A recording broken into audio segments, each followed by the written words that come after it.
Oke, baik, sahabat semua.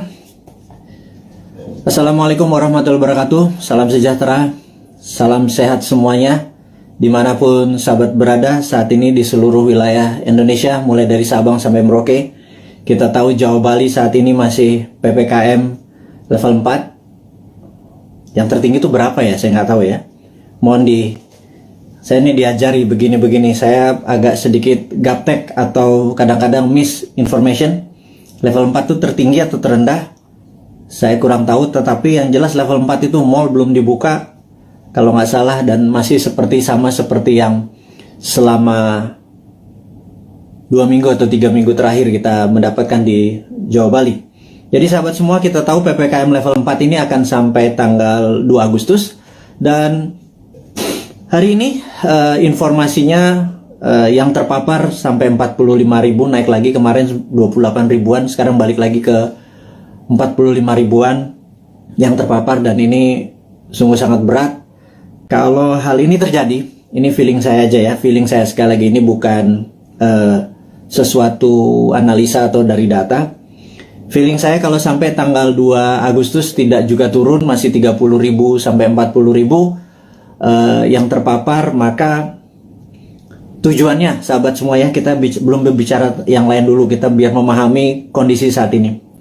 Jadi niat pemerintah mengadakan PPKM yang saya sampai sekarang lupa artinya apa gitu, mohon maaf, ngapunten pisan, ngapunten.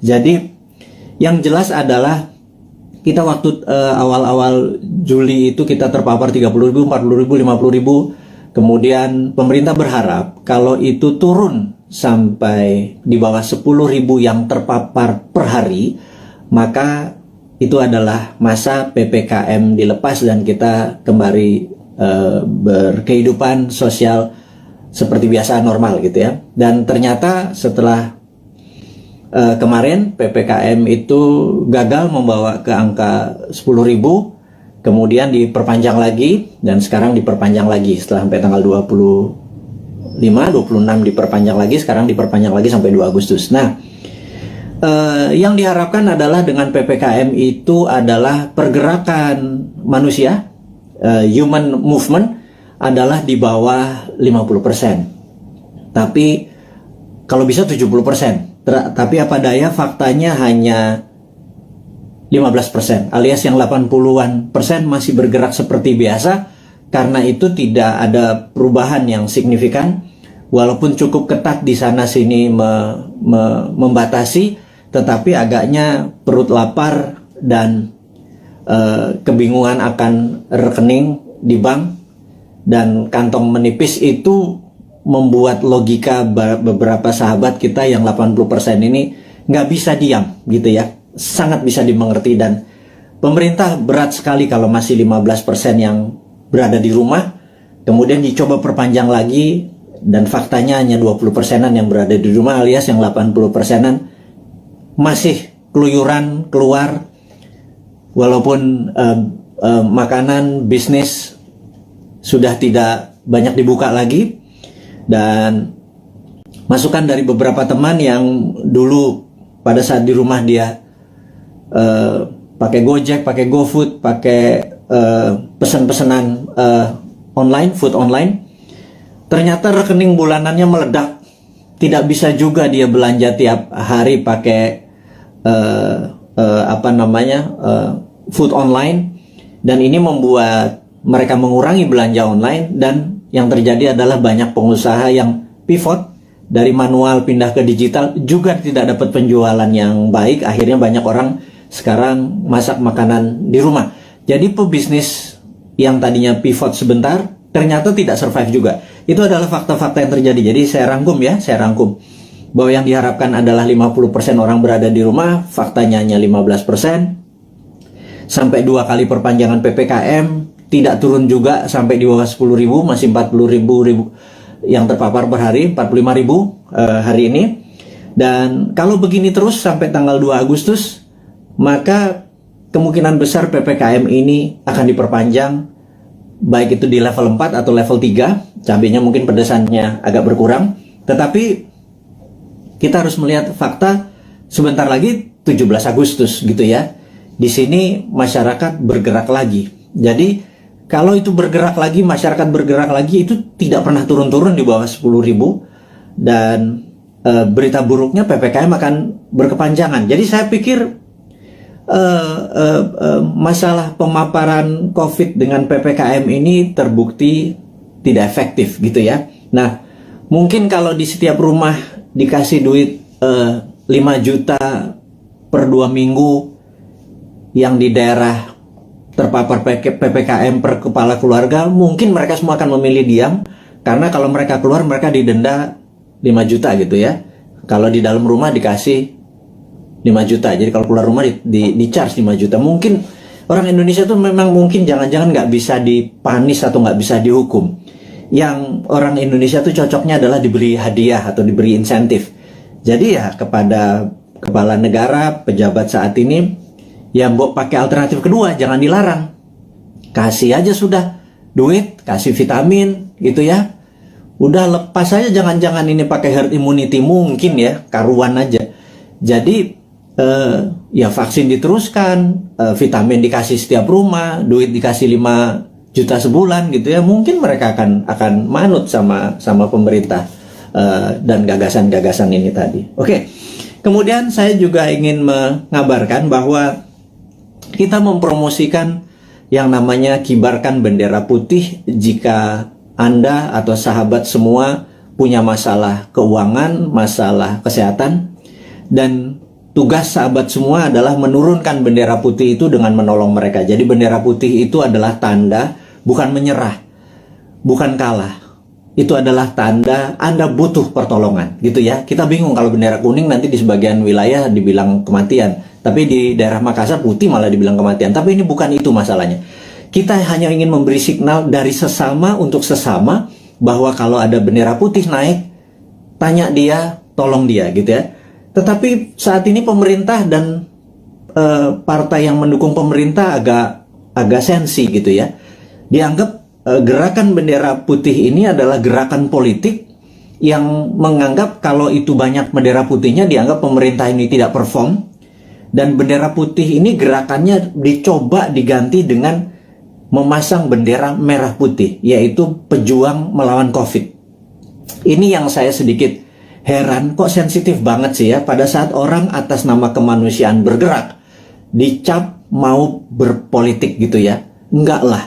Kali ini nih politik nomor 5 kali. Nomor 1 adalah humanitarian atau keselamatan sesama anak bangsa. Kalau pemerintah nggak bisa bantu, kita coba bantu dengan berkontribusi menurunkan bendera putih. Jadi bendera putih sekali lagi bukan gerakan politik. Dan kalau Anda, wahai pejabat, sekarang memutuskan untuk memasang bendera merah putih sebagai bentuk perjuangan terhadap COVID, kita dukung juga gitu ya. Bendera merah putih kita naikkan. Tapi kalau teman kita lapar, kodenya apa? Kalau ditaiknya bendera merah putih kan perjuangan gitu ya. Nah, tapi terlalu politik. Sekali lagi, ini bukan politik. Nggak ada niat untuk kita yang mempromosikan bendera putih ini sebagai gerakan politik. Gerakan bendera putih adalah gerakan sosial. Tidak ada niatan untuk berpolitik. Anda aja yang menjabat. Toh 2024 Anda juga selesai semua jabatannya ya. Dan saya titip ya, tolong utangnya jangan banyak-banyak, karena kami repot bayarin utang Anda gitu ya. Sekali lagi, kami nggak akan cawe-cawe kok sama Anda ya, tapi pasti kami suruh bayar gitu ya. Dan Anda ya mbok jangan nambah lagi utangnya gitu ya. Berat loh, hampir 6.500 triliun utangnya saat ini, dan pilihannya Ibu itu juga masih ngutang lagi, nambah 500 triliun lagi. Itu kalau hampir berapa ya kalau nanti di akhir masa jabatan, hampir 10.000 triliun. Itu kalau bunganya 5% setahun itu 500 miliar, hanya 500 triliun hanya untuk bayar bunganya. Kasihan Pak, kita nih Pak, New Mind ini Pak, nyaurin utang gitu ya. Anda dapat nama sama pestanya, kita yang nyuci piring Pak. Ya kasihan dikit buat anak-anak New Mind yang nanti berkuasa ini ya Pak ya. Jadi wahai pejabat, sekarang Anda boleh lakukan apapun, tolong jangan nambah utang gitu ya. Pusing kita nanti bayarnya, anak cucu kita bayarnya. Dan tapi tenang, kalau New Mind berkuasa, Anda nggak diganggu kok, nggak ada masalah legal, nggak masalah buzzer menyerang Anda. Enggak lah, Anda aja yang pakai buzzer itu untuk membunuh karakter orang-orang yang tidak setuju. Silahkan Anda aja, kita tidak akan balas. Itu bedanya, kita akan mikul dhuwur mendem jero. Kita mendem rasa kita kita akan kelarkan ini. Tidak ada dendam di antara kita. Bahkan Anda ngutang, monggo, tapi jangan banyak-banyak, karena kita akan nyaur. Tenang ya, saya nggak yakin Anda bisa nyaur atau membayar utang tersebut, tapi New Mind bisa. Jadi sekali lagi, pesan kepada pejabat, Anda masih punya 3 tahun. Bendera putih bukan gerakan politik, bendera merah putih Anda adalah gerakan politik. Anda mau berjuang melawan COVID, kita juga berjuang melawan COVID, kita mau membantu sama, itu adalah gerakan kita. Anda nggak dukung, nggak apa-apa. Anda mau menjalankan 3 tahun lagi, monggo, silakan, kami nggak cawe-cawe. Tapi pesan satu aja, jangan nambah ngutang ya, gitu, karena repot kalau ngutang diperpanjang. Karena pasti kami yang nyaur, kami yang ini. Anda sekarang silahkan terus kedua, Anda boleh menggunakan buzzer, silahkan membunuh siapapun yang Anda mau oposisi, Anda mau eksekusi dengan buzzer Anda, silahkan. Tapi nanti jangan harap, kami nggak akan gabung dengan oposisi, kami juga nggak akan gabung dengan itu. Kami anggap semuanya old mind ya, mau oposisi mau incumbent, kami anggap semuanya old mind ya. Sekali lagi kami ulangi, New Mind itu menganggap oposisi saat ini dan incumbent itu adalah old mind. Kenapa kami bilang oposisi itu adalah old mind? Karena sampai sekarang oposisi itu tidak juga memberikan solusi kepada pemerintah. Dan kedua, pemerintah saat ini bengep-bengep berjuang gelundang-gelundung sendirian, keberatan, ditolong, disaranin, gak denger, ya wis, kita cuma bisa ngasih saran, kita nggak pernah ngeritik loh, ngeritik kasih saran, atau ngasih saran sekalian, Anda nggak pakai silahkan, nanti kita pakai gitu ya. Jadi sekali lagi, New Mind itu bukan oposisi, New Mind itu bukan incumbent, New Mind adalah NKRI garis lucu, dah gitu ya. Jadi pesan kami sekali lagi kepada pejabat, jangan pernah ngutang gedean karena kasihan New Mind. Tapi kalau Anda bisanya ngutang ya monggo, yang penting hidup ini NKRI masih tetap nyambung. Tapi kita akan semangat terus melunasi utang Anda. Satu, yang kedua adalah kita tidak akan cawe-cawe. Kita nanti tidak akan punya buzzer gitu ya. Kita akan menggunakan semuanya baik, semuanya terbuka, semuanya pakai tepos seliro. Kalaupun saya nggak ngerti ya, saya mungkin nanti atau teman-teman akan sowan kepada senior-senior itu gitu ya. Gimana ngurusnya waktu itu. Tapi yang New Mind tetap kita akan humble, rendah hati, dan tidak punya dendam ya. Itu kita berita yang di awal dialog malam ini, di malam Selasa di tanggal 27 Juli, di mana saat ini Santara alhamdulillah baru berusia 3 tahun, dan kami menyatakan masih perjuangan masih panjang untuk menolong UKM akar rumput. Kami baru saja menyalurkan total 3 tahun itu tidak sampai 200 miliar. Kami membutuhkan UKM yang masih membutuhkan dana, karena sekali lagi kami melihat bahwa UKM lah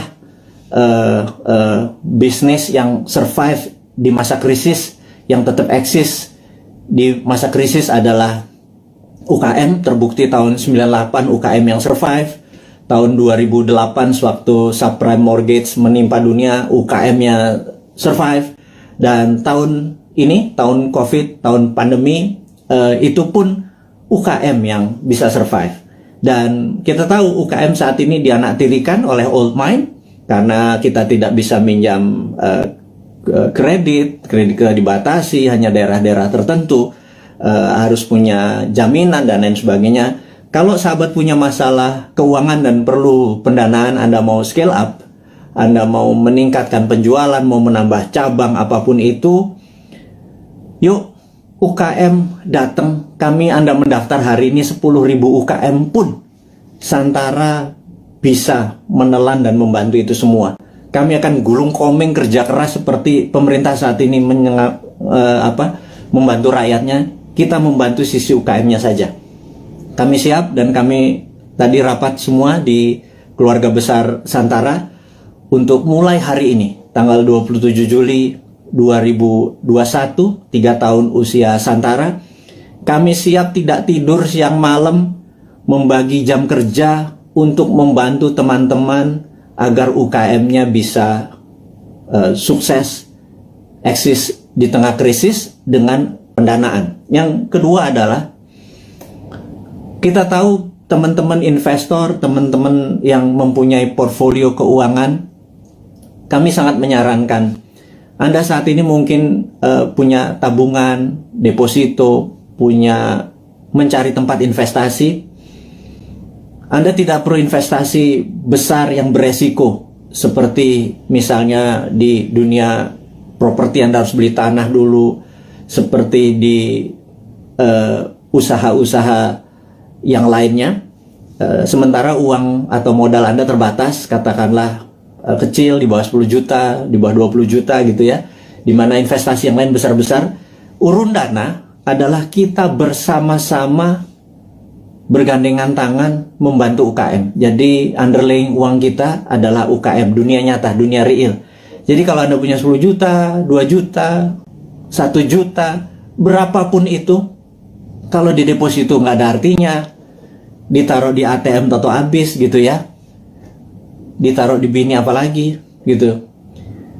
Nah, cobalah portfolio Anda, keuangan Anda mulai dibagi-bagi.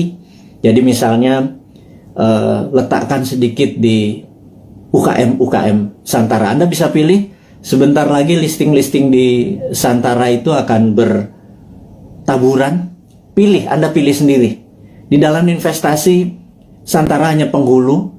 Santara tidak membuat menyarankan ini yang baik, ini yang buruk. Anda sebagai investor lah yang berhak memilih pasangan Anda. Kalau Anda adalah cowok investor, maka UKM adalah ceweknya gitu ya. Cari yang cantik, yang pinter, yang terus belajar gitu ya, untuk jadi pasangan investasi Anda. Jadi saya sangat sarankan kalau Anda berminat menjadi investor di Santara, hubungi nanti di IG-nya Santara, ada nomor investor. Kalau Anda mau invest, Anda nggak usah pikir, wah saya nggak punya duit 100 juta, kita nggak butuh. Sahabat, kita yang butuh adalah uang-uang yang nganggur, yang receh, ketimbang ditaruh di tabungan Anda di celengan babi itu, namanya juga celeng gitu ya. Anda pindahkan aja 1.500.000 uang Anda itu, pindahkan ke UKM. Jadi ada dua hal: satu, Anda bisa dapat dividennya; dua, Anda menolong ekonomi saudara kita sendiri, para UKM. Jadi itulah filosofi Santara dan niat Santara untuk membantu. Dan Santara saat ini kami ingin melaporkan juga bahwa dalam 2-3 tahun ke depan, dan mulai dari ulang tahun yang ketiga ini, kita akan membuat Santara internasional. Jadi Santara Viet di Vietnam, Santara Thai di Thailand, dan Santara Filipina. Itu 3 negara akan kita buat duluan. Jadi kita ingin Santara ini go internasional. Itu kita udah siapkan, kita udah ada mitranya. Jadi bukan hanya Gojek bisa di Vietnam, Santara pun bisa. Karena Santara punya keunikan, ini adalah equity crowdfunding pertama di Indonesia dan terbesar. Dan kita bercita-cita ingin menjadi yang terbesar di ASEAN atau di regional. Dan ini hanya membuktikan bahwa Indonesia bukan jago kandang. Indonesia di bawah New Mind itu ekspor kita. Buktinya Santara, karena di Vietnam, di Thailand, dan di Filipina tidak ada. Jadi kita go global, company kita dari sana ya dong untuk dong ya. Jadi Vietnam untuk Vietnam, Thailand untuk Thailand. Dia hanya pakai softwarenya kita. Dan mereka sangat antusias sekali.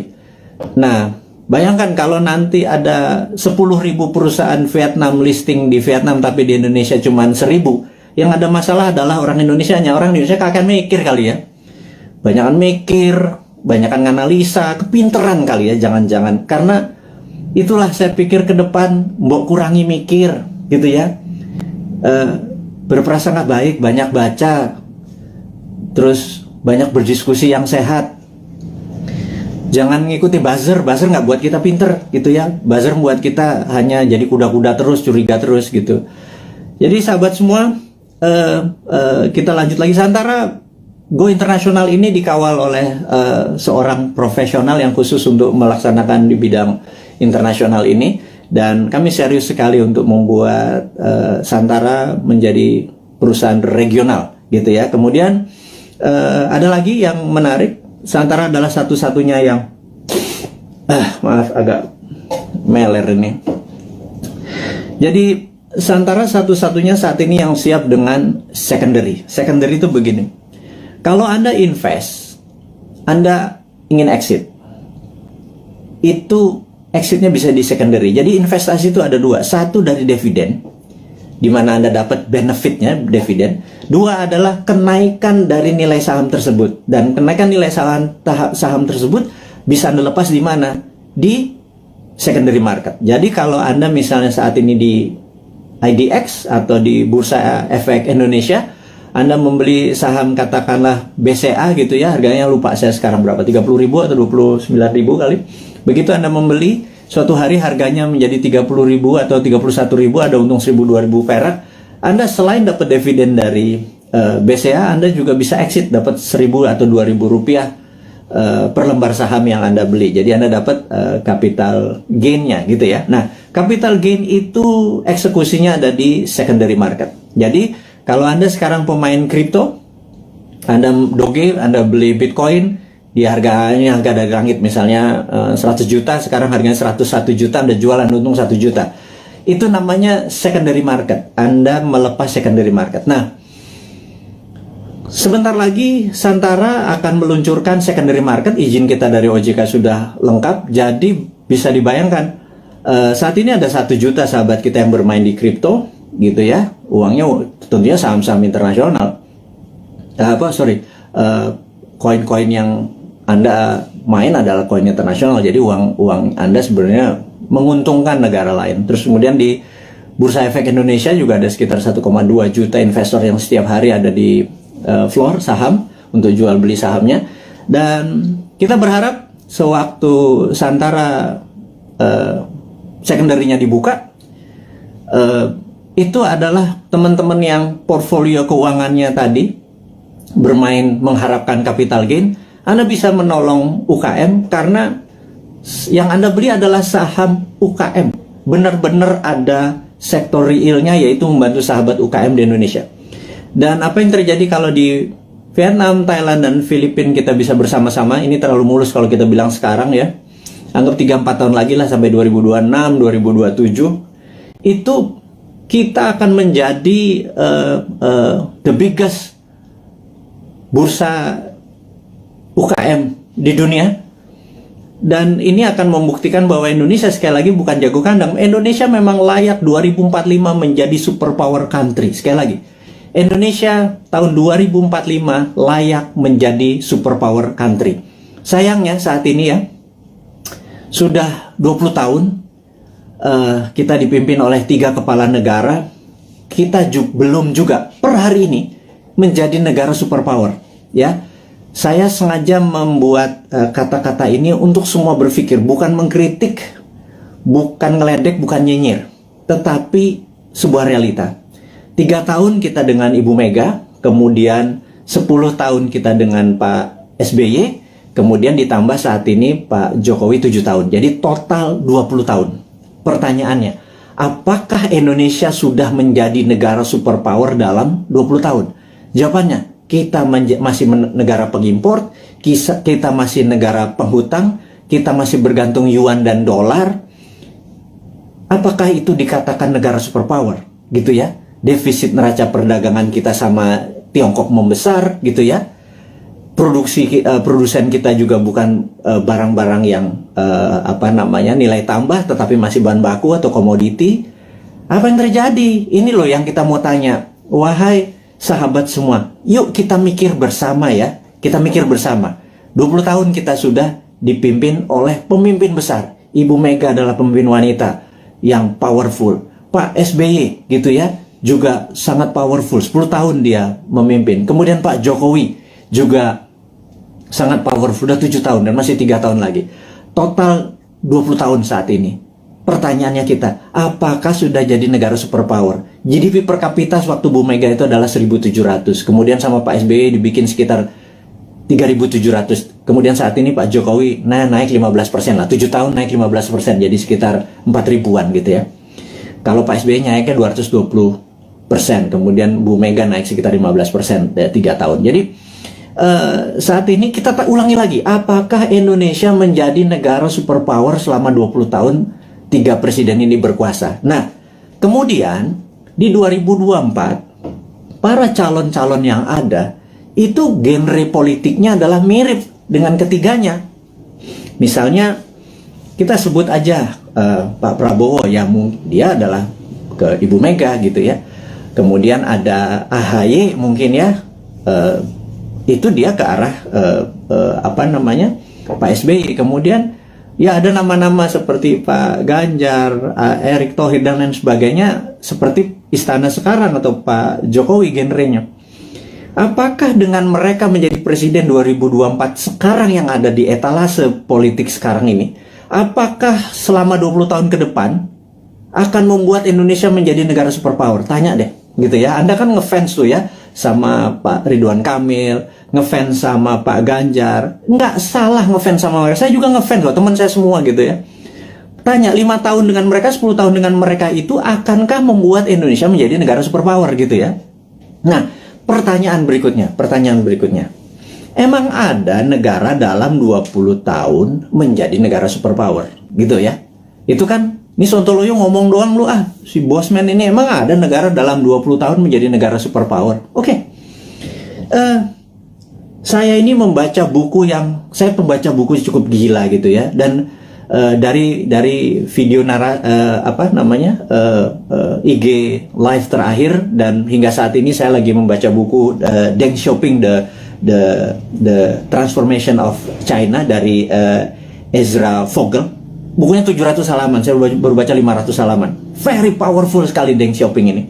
Dan ini yang saya mau ceritakan, apakah dalam 20 tahun emang ada negara menjadi superpower? Oke, jawabannya adalah begini. Sahabat semua, di tahun 1918 Perang Dunia Pertama berakhir. Dan disitulah Jerman kalah perang. Jerman harus menanggung hutang atau biaya Perang Dunia Pertama yang rusak tadi ke negara pemenang perang. Jadi sudah Jermannya miskin, Jermannya harus membayar kerusakan yang dia buat. Jadi Jerman kalahnya 2. Udah rata tanah di Jermannya, Jerman harus bayar utang. 1918. Kemudian 1933 Jerman menyerang Polandia. 36, 39 masuklah Perang Dunia Kedua gitu ya, sampai tahun 45. Udah, kita sederhanakan aja. Dari 1918 sampai 1938 itu 20 tahun. Jerman menjadi negara superpower. Betul nggak? Dia bisa mengalahkan Eropa kok dalam 20 tahun dari negara miskin, dari nol. Pertanyaannya, apakah waktu Jerman selama 20 tahun itu untuk menjadi negara superpower, Jerman ngutang IMF? Jerman minjem yuan? Jerman pakai teknologinya Tiongkok? Mikir nggak tuh? Ada nggak sih yang mikir? Apakah Jerman dagang? Jual 10 modal 5. Untung 5 ditabung untuk membangun Jerman yang modern, membuat alat perang yang kencangnya bukan main, membuat kekuatan militer dan bangunan terbesar di Jerman hanya dalam 20 tahun. Saya ulangi lagi, pakai IMF, pakai ngutang, pakai yuan, enggak kan? Oke, mulai nemen ini Bosman ini kalimatnya, nyindir tapi ya biar logik lah. Pengagum-pengagum pejabat sekarang tuh biar mikir gitu lah. Bukan saya ngenyek gitu ya. Saya cuma ngingetin. Karena nggak ada yang tahu tuh, nggak ada yang ngomong juga gitu ya. Apa karena terlalu sibuk saat ini banyak cuan yang mereka harus bagi-bagi sehingga lupa belajar gitu ya. Ya wis, Bosman aja yang baca, Bosman yang belajar, saya kasih ke teman-teman semua gitu ya. Berikutnya adalah Jepang. 1945 Jepang rata tanah. Jepang rata tanah. Hiroshima Nagasaki itu rata tanah. Pusat perdagangan dia udah nggak produksi lagi. Kemudian 1964, 19 tahun, ada yang namanya Olimpiade Tokyo. Seperti sekarang ini, ada Olimpiade Tokyo. Anda harus nonton. Waduh, itu atletnya model semua itu. Ada Alika Smith, ada Robin dari Kanada, ada yang Jerman. Udahlah, Anda nonton lah. Jangan kebanyakan nonton acara sinetron di Indonesia, itu nggak ada pelajaran apa-apa itu. Sekarang udah sehat, kita semangat nonton lah Olimpiade yang saat ini ada di Tokyo gitu ya. Oke, balik lagi ke selama 19 tahun, kemudian tahun Jepang membangun di tahun 1964 Jepang mengadakan Olimpiade Tokyo, dan itu adalah Olimpiade modern pertama di dunia. Atlet-atlet yang datang ke sana terkagum-kagum, kok bisa Jepang menjadi negara yang sangat maju gitu ya dalam tahun 64 itu. Dan kemudian tahun 80-an alias 20 tahun setelah itu, kita bicara tahun 80-an, ada Sony, ada Toyota, itu menguasai dunia seperti China sekarang. Jadi ternyata bisa tuh menjadi negara superpower dalam 20 tahun gitu ya. Nah, kemudian tahun 79 Tiongkok jangan tanya, Tiongkok rata tanah. Mao Zedong itu merusak semuanya, membakar orang-orang pinter, buku dibakar. Sampai orang yang Mao Zedong tidak sukai berkuasa atau mendapat kesempatan memimpin yang namanya Deng Xiaoping. Deng Xiaoping ini dalam pidatonya sering mengucapkan kata-kata demokrasi, sangat menarik. Demokrasi ini bukan berarti hanya pemilihan langsung, tapi demokrasi ini adalah semua orang yang berprestasi itu boleh mendapat jabatan yang tertinggi. Jadi orang berprestasi bukan karena dia membantu pemenangan terus dijadikan komisaris, bukan ya, bukan seperti itu ya. Jadi benar-benar berdasarkan merit atau prestasi, namanya meritokrasi. Nah, demokrasi ini adalah membebaskan semua orang yang berprestasi untuk menduduki jabatan penting. Nah, Deng Xiaoping memepet Ronald Reagan di tahun 80-an, dan Amerika banyak membantu Deng Xiaoping yang mengatakan dia akan mengikuti apa yang negara demokrasi mau. Ini yang saya bilang dia main tiga kaki. Kemudian dia harus memilih, dia berpihak ke Rusia, Soviet, atau ke Amerika. Dia main dua kaki, ke Soviet sesama komunis, ke Amerika pura-pura ikut demokrasi. Di tahun 1989, Deng Xiaoping menghadapi sebuah dilema yang besar di mana demokrasinya meminta banyak korban, dan disitulah ada dua pilihan: soft power ikut demokrasi atau hard power China mulai berdiri sendiri. Akhirnya Deng memilih pilihan kedua, disikat 10.000 mahasiswa di Tiananmen Square. Dan disitulah muncul Tiananmen Papers. Jadi efeknya adalah seluruh investor keluar dari Tiongkok pada saat itu. China alone, China sendirian. Di tahun 89, para petinggi PKC, Partai Komunis Cina, memutuskan fuck IMF. Nah, kalimat gue ngomong gini nggak apa-apa ya. Kemudian dia mengatakan waktu ada Tiananmen, Gorbachev itu ada di Tiongkok. Deng Xiaoping di bukunya bilang Gorbachev goblok katanya gitu. Nah, akhirnya benar, perestroika dan glasnost-nya Gorbachev merubuhkan Uni Soviet gitu ya. Sementara Deng Xiaoping dengan protokol Tiananmen-nya membuat China 89 ya, sendirian, semua ditinggalin sama perusahaan-perusahaan asing. Dia mulai memprinting renminbi dengan yuan dan lain sebagainya, itu udah saya lama ceritakan. Puncaknya adalah tahun 2008 pada saat Olimpiade Beijing. Jadi tahun 1989 sampai 2008 adalah 19 tahun. Oke, kita buletin aja. 20 tahun. China menjadi negara superpower. Sekali lagi, sejak saat itu sampai sekarang 20 tahun kemudian 2013, China punya policy mulai ofensif, mulai menyerang, mulai keluar untuk membuktikan kedikjayaannya dia. Selama 3.000 tahun, Tiongkok adalah negara trader terbesar di dunia.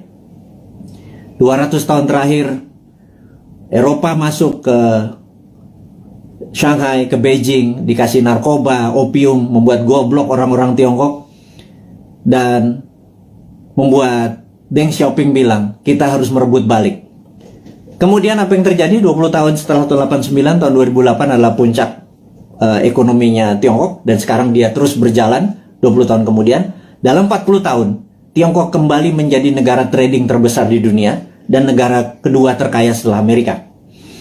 Sekali lagi, sahabat semua, ini membuktikan bahwa dalam 20 tahun harusnya Indonesia bisa menjadi negara superpower. Setidaknya road to become superpower country. Nah, 3 tahun Bu Mega, 10 tahun Pak SBY, dan 7 tahun Pak Jokowi, dia sudah do the right thing. Sekali lagi, sudah do the right thing. Ke depan, 20 tahun ke depan, sampai 2045, Indonesia untuk menjadi negara superpower, apakah genre old mind Anda masih mau pakai? Kalau Anda mau pakai ya silakan, karena ini kan demokrasi, gitu ya. Tetapi kalau Anda mau memakai new mind, ini persis seperti apa yang Tiongkok lakukan, seperti Jerman lakukan, seperti Jepang lakukan. New mind punya konsepnya. Monggo, yang menjadi presiden yang Anda sekarang ada di etalase, monggo. Tetapi kalau mau pakai konsepnya new mind, kita sudah lengkap. Inilah sahabat semua, sahabat-sahabat Bosman, kaum Sontoloyo dari Republik Sontoloyo ini. Saya minta Anda semua sekarang mempromosikan ini semua. Bukan karena Bosman mau jadi presiden. Enggak, lupakan. Enggak penting. Yang penting kita cuma sejahtera. Untuk sejahtera itu harus punya konsep menjadi negara besar di tahun 2045. Gitu ya. Nah, untuk itu sekali lagi sangat rinci. Gimana caranya? Yaitu contohnya adalah kita tahu UKM saat ini 97% angkatan kerja itu adanya di UKM. Saya ulangi lagi. 97% angkatan kerja itu ada di UKM. Gara-gara pandemi, 9,7 juta sahabat kita menganggur. Karena Pak, UKM yang terpukul. Berikutnya, UKM saat ini belum menjadikan karpet merah difasilitasi oleh pejabat negara. Karena kita belum bisa berdaulat UKM itu. Padahal ada lebih 50 juta UMKM ya, dari mikro, kecil, menengah, yang menghidupi 97% angkatan kerja. Jadi, kalau angkatan kerja ini mau mendapatkan lapangan kerja, bukan perusahaan besar yang dikasih pendanaannya, tetapi perusahaan UKM, gitu ya. Nah, Santara saat ini hadir untuk membuktikan bahwa konsep new mind itu berjalan. Dari kita untuk kita, dari sesama untuk sesama. Ingat, bendera putih adalah dari sesama untuk sesama. Kita nggak perlu IMF, kita nggak perlu Yuan, kita nggak perlu Jepang, kita nggak perlu Amerika, kita nggak perlu Tiongkok. Setuju ya? Dari kita untuk kita, itu bendera putih. UKM juga harusnya dari kita untuk kita. Jadi investor receh masuk 2 juta, 200 ribu, 500 ribu. Tolong angkat itu UKM. Ada jutaan UKM yang mau kita angkat. Ada jutaan sahabat kita juga punya duit nganggur gitu ya. Gabungkan semua. Santara hanya platform. Santara bukan membuat UKM besar. Yang buat UKM besar ya para UKM-nya. Yang buat kaya adalah investor itu pilih UKM yang benar. UKM itu marginnya itu jauh lebih besar dari perusahaan-perusahaan besar. UKM itu untungnya bisa 30%, 40% gitu ya. Dan inilah yang saya harapkan teman-teman portfolio keuangan Anda. Sekali lagi, bagilah kalau Anda punya 10 juta, 9 juta Anda taruh dimanapun boleh. 10%-nya taruh deh di UKM. Anda membantu UKM, 10% membantu UKM. Kalau saat ini uang beredar adalah 6.000 triliun, 10%-nya masuk ke UKM atau 60 triliun. 60 triliun itu untuk menghidupi UKM itu adalah dari kita untuk kita. Itu kita negaranya berdikari, nggak kita jadi ekspor, kita nggak ngutang gitu loh. Nah, sahabat semua, di ulang tahun Santara ketiga dengan berapi-api si Bosman Sontoloyo ini ngapunten minta izin tanpa niat menyinggung siapapun, tetapi kita mengkritik diri kita sendiri bahwa yuk 20 tahun kita ucapkan terima kasih kepada pemimpin-pemimpin kita yang telah membawa kita ke saat ini, kita masih utuh negaranya, dan ke depan kita harus mempunyai konsep baru. Konsep baru ini adalah yang kita akan lakukan adalah membangun akar rumput, gitu ya. Membangun akar rumput ini adalah bisnis akar rumput kita bantu, adalah investor akar rumput kita bantu. Jadi itu adalah informasi, dan ini terakhir berita internasional. Jadi ada 3 step tadi ya, lokal tentang pandemi, bahwa kita belum melihat pandemi ini akan berakhir sampai habis 17 Agustus sampai Agustus, belum melihat.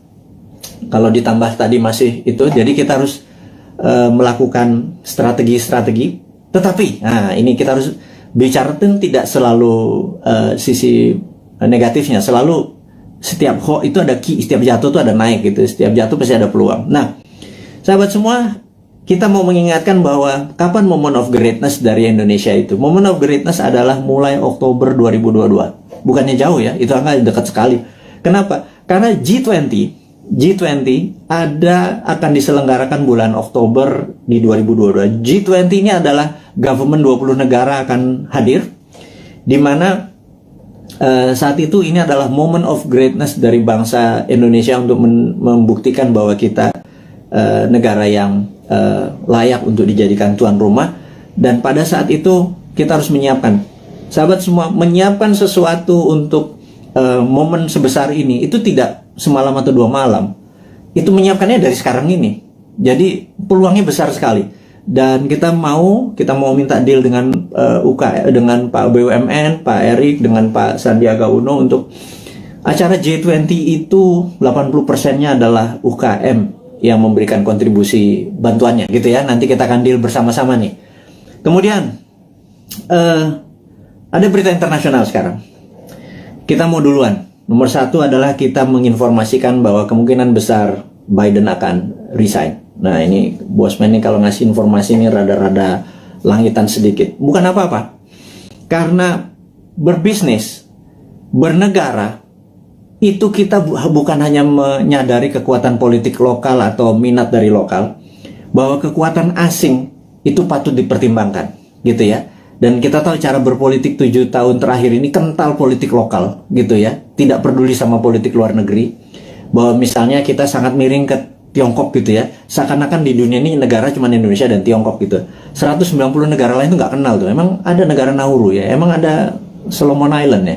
Emang ada negara Sri Lanka ya. Gitu ya. Ini saya suka heran gitu ya. Kok negara Tiongkok apa-apa Tiongkok apa-apa Tiongkok gitu ya. Nah, kita cuma mengingatkan itu kan old mind, cuma satu negara yang ada di kepala mereka. Kalau new mind negara itu 190 negara gitu ya. Nah, kita harus melihat bahwa kemungkinan besar Biden akan resign. Hanya sekedar mengingat bahwa kita tahu Trump waktu kalah itu ada yang mengatakan 4 negara bagiannya direkayasa. Dan pada saat malam sebelum pelantikan Biden melakukan lobby, dan ini saya ceritakan kepada sahabat semua, ke Pentagon. Dan Pentagon agaknya mempunyai limit terhadap Biden karena dia dianggap lemah dan Amerika tidak bisa menang perang lawan Tiongkok kecuali Biden dilengserkan dengan alasan kesehatan. Ya, ini sekali lagi. Kemudian naiklah Kamala Harris, dan ini kuncinya, siapa yang jadi wakil presidennya Kamala Harris, that's the key. Saya nggak bisa kasih tahu sekarang karena saya emang nggak tahu. Tetapi ini harus menjadi perhatian sahabat semua, jadi bahan renungan bahwa oh iya, bernegara itu ada negara besar gitu ya. Karena dolar saat ini menguasai 65% transaksi dunia, dan itu namanya Amerika.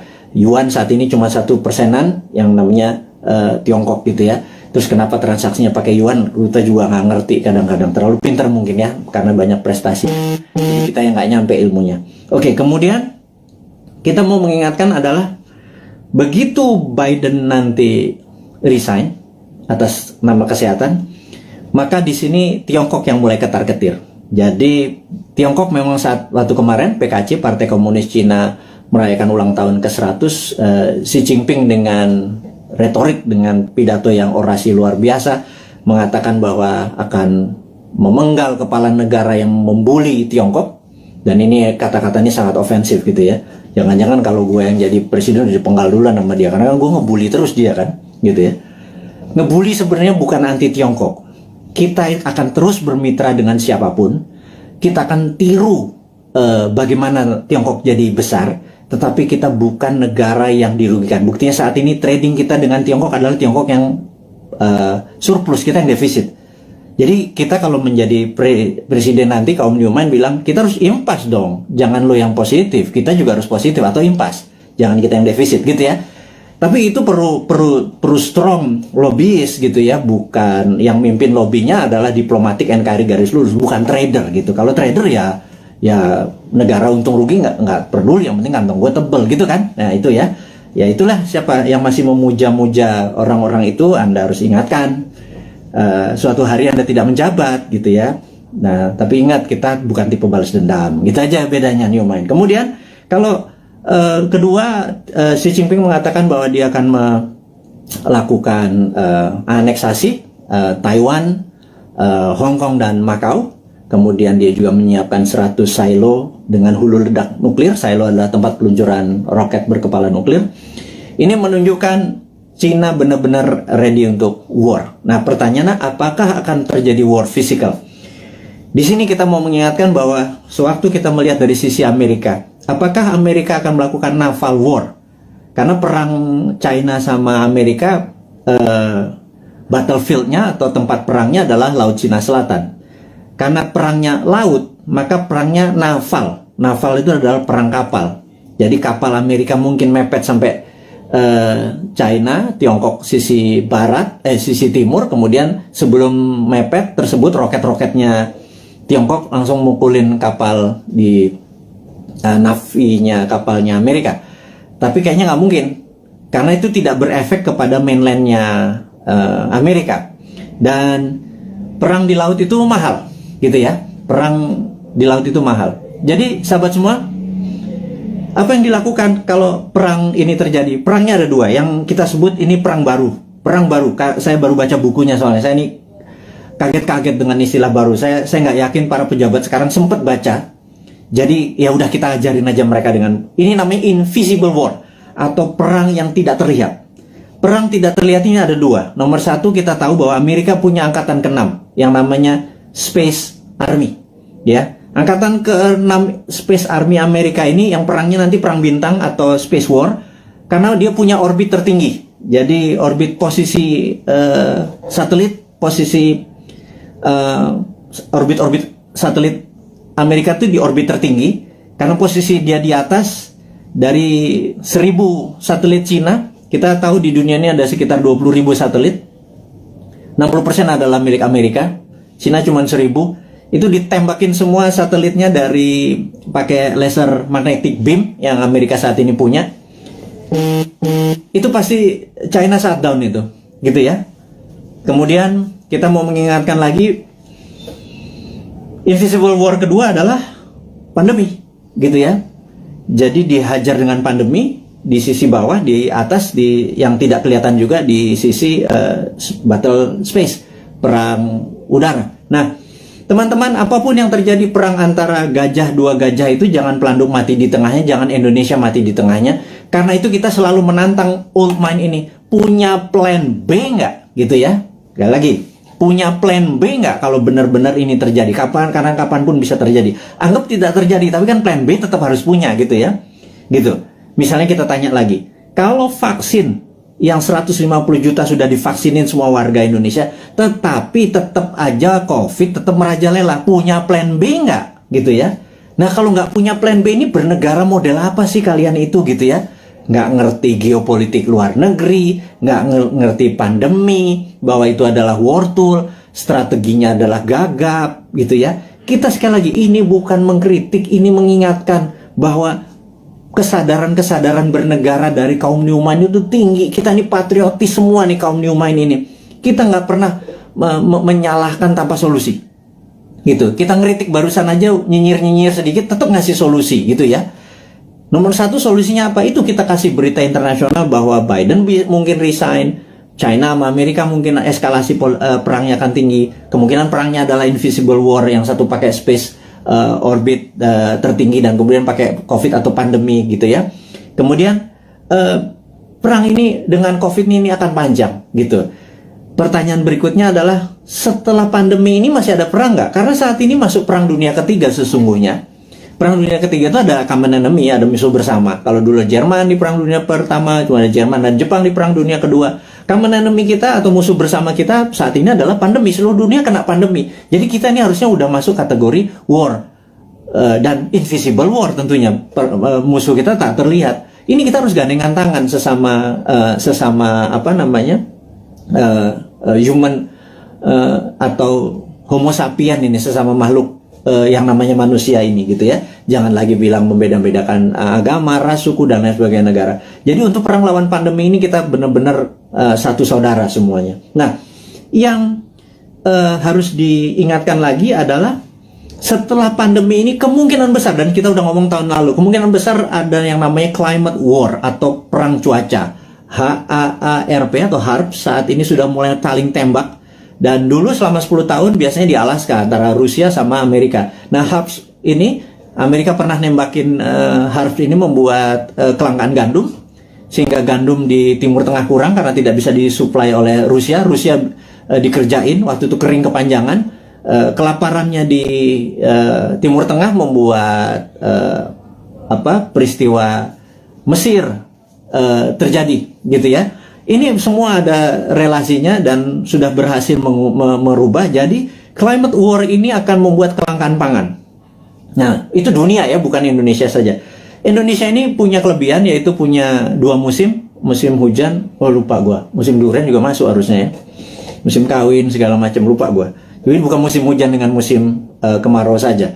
Indonesia ini 90% wilayah yang mengandung air, H2O maksudnya. Kemudian alamnya ada vulkanik, tektonik, dengan setiap saat alam memberikan pupuknya. Kemudian kita juga memiliki laut yang menghasilkan ikan. Kita ini komplit sehingga Indonesia bisa menjadi, seharusnya kalau di bawah New Mind nanti, Indonesia menjadi the biggest food country. Kita akan banyak membangun food estate. Itu adalah solusi. Dimana pada saat selesai pandemic war, perang ini, kita akan menghadapi perang cuaca atau climate war, dan kita harusnya menjadi rule the world dengan cara itu.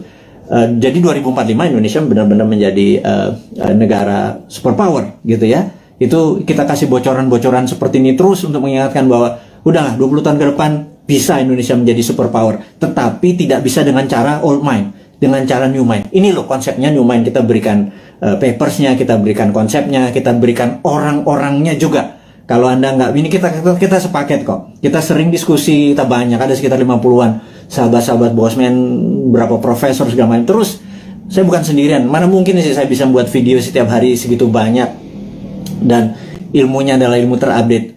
Itu kalau nggak dengan profesor-profesor yang berada di sekeliling saya yang benar-benar mencintai tanah air ini dan benar-benar memahami geopolitik dan geostrategi. Itulah para kontributor yang terus membuat New Mind selama 3 tahun ke depan menjadi pintar. Yang saya harap sih sebenarnya saat ini kan masih 3 tahun, yang old mind minggir, sekitar 30 menteri minggir, menteri-menteri New Mind masuk gitu ya. Tapi ya benar-benar harus versinya New Mind. Nomor 1 misalnya BI kita bubarin di bawah, masuk di bawah Menteri Keuangan, jadi Dirjen Moneter gitu ya. Waduh, kalau kayak gitu mah, waduh, kita printing money, kita kasih ke UKM produksi tentunya, bukan UKM non produksi, UKM produksi dulu supaya nggak terjadi inflasi. Inflasi adalah kalau uang beredar tidak sama dengan produksi, jadi uang beredar harus sama dengan produksi. Berapapun uang dicetak selama produksinya sama, tidak ada inflasi. Kecuali ilmu lama ya, ilmu supaya kita ngutang terus dengan IMF, itu nggak boleh printing money, yaitu ilmunya old mind. Monggo silahkan, masih 3 tahun lagi. Atau mau sekarang mau dibantu sama kita, boleh, minggirlah 30 orang itu, atau minggir semua kabinetnya, masuklah generasi New Mind ini. Nah kalau enggak, ya udah kita nunggu 3 tahun lagi. Tapi sekarang selama 3 tahun kita minteri 200 juta saudara kita debat ilmunya New Mind dengan old mind, kita debat, kita buka. Dan sahabat semua, Anda adalah pahlawan-pahlawan 4.600 ini orang yang mendengarkan Bosman saat ini. Anda adalah orang-orang yang luar biasa yang punya ilmu ini, yang saya yakin Anda berdebat dengan siapapun, Anda udah punya basic ilmunya yang luar biasa. Nah, terakhir saat ini informasinya sahabat semua, entah bagaimana di YouTube itu banyak sekali cerita tentang Satrio Piningit gitu ya. Ini saya mau meluruskan lagi. Satrio Piningit adalah dulu Jayabaya menyatakan pada saat ada goro-goro, dan corona ini dianggap goro-goro yang meruntuh lantakan dunia, ini akan muncul Satrio Piningit atau Satrio yang dipingit gitu ya, dipingit, diumpetin gitu ya. Dan ada yang mengatakan Bosman ini video-videonya dia keluar tapi orangnya nggak keluar. Ini jangan-jangan Satrio Piningit. Saya bilang ini kurang ajar ini. Saya bilang jangan pernah menyebut Satrio Piningit itu Bosman. Nggak ada urusan, sekali lagi. Saya nggak pengen disamakan karena niat saya bukan begitu gitu ya. Terus ada yang bilang bahwa Pak Soekarno itu Jawa Timur atau Majapahitan, Pak Harto Jawa Tengah atau Mataraman gitu ya. Kemudian Pak SBY adalah Jawa Timuran, Majapahitan, Pak Jokowi Jawa Tengah, Mataram. Sekarang sudah masanya balik lagi ke Jawa Timur, Majapahitan, Bosman arek Jawa Timur, terus cocok Majapahitan. Saya bilang lo gila, lo analisa kayak gitu jangan ya. Tolong hal-hal seperti begini jangan diucapkan karena itu nggak penting gitu ya. Memang itu folklore atau cerita rakyat. Oktober 2022, yuk kita bareng-bareng membantu UKM. Kemudian kita tahu bahwa pandemi ini masih lama karena memang didesain atau pandemik atau pandemi yang diplan, yang direncanakan, ada yang ditarget. Kita terus menjaga kesehatan, dan kepada tenaga medis, tenaga kesehatan, kami semua di belakang Anda, jangan pernah menyerah. Terima kasih Anda sudah memberikan hati Anda, tenaga Anda. Saya dan kami cuma bisa mendoakan bahwa terbaik buat Anda, keselamatan buat keluarga Anda, terus menjaga kesehatan. Dan kepada sahabat semua di Indonesia dan dimanapun Anda berada, kaum NKRI Garis Lucu ini, teruslah mendoakan kita supaya menjadi yang terbaik, saling membantu sesama. Khairul kalam, saya ucapkan terima kasih. Wassalamualaikum warahmatullahi wabarakatuh.